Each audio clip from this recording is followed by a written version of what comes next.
In this lesson, you will learn about patron registration. Select Circ LCLS from the top menu.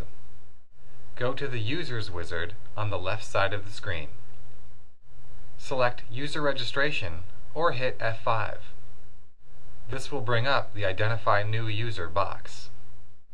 Enter in the barcode of a new library card into the User ID field and select a profile type from the drop-down menu.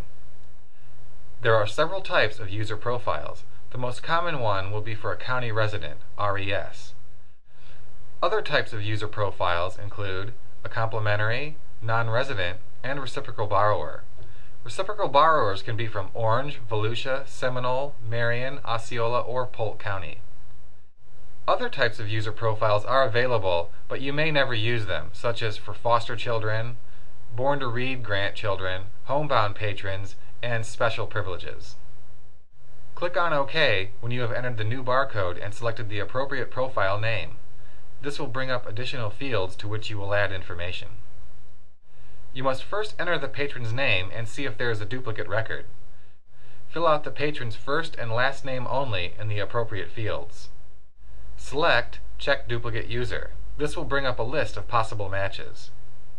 If there are no matches for the patron record, select Cancel at the bottom to continue.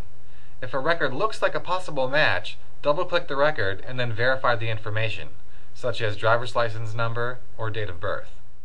Click on Save to put the new patron in the database. This will bring up a pop-up window. At this point, you have completed a FastAdd registration. To continue the registration, select Make More Changes. To do another FastAdd, select Register Another User and repeat the process. If you are continuing on with the registration process, move on to the Privilege tab.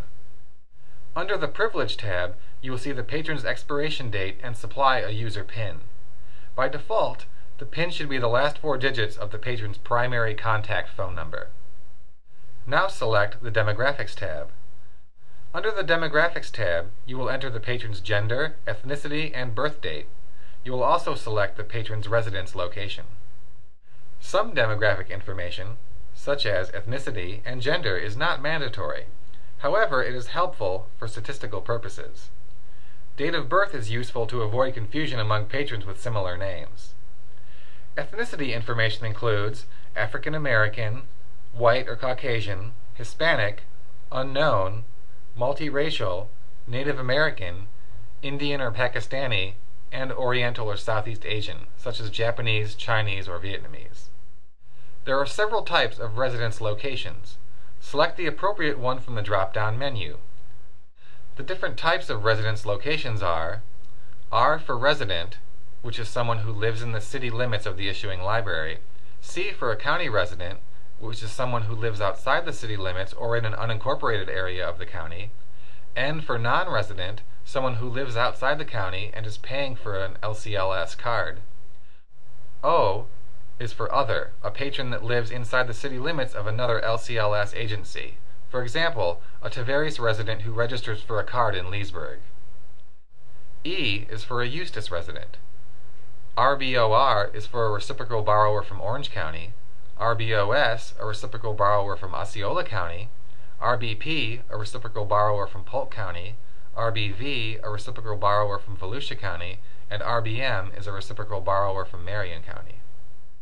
Move on to the Addresses tab. Enter the appropriate information into the address fields. It is important to get accurate contact information, so be sure to double-check all fields.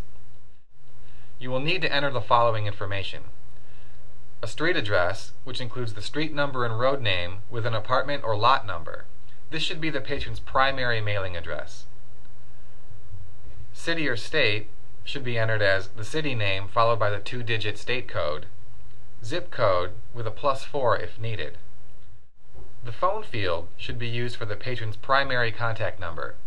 If a patron would like to be contacted by a cell phone or work phone, please indicate that in the address field. If the patron would like to be contacted by email, make sure they provide a valid email address. Double-check the email address for spelling. You may use other fields like the Address To field if necessary, but make sure there are several ways the patron could be contacted. Now fill out the information in the Extended Info tab.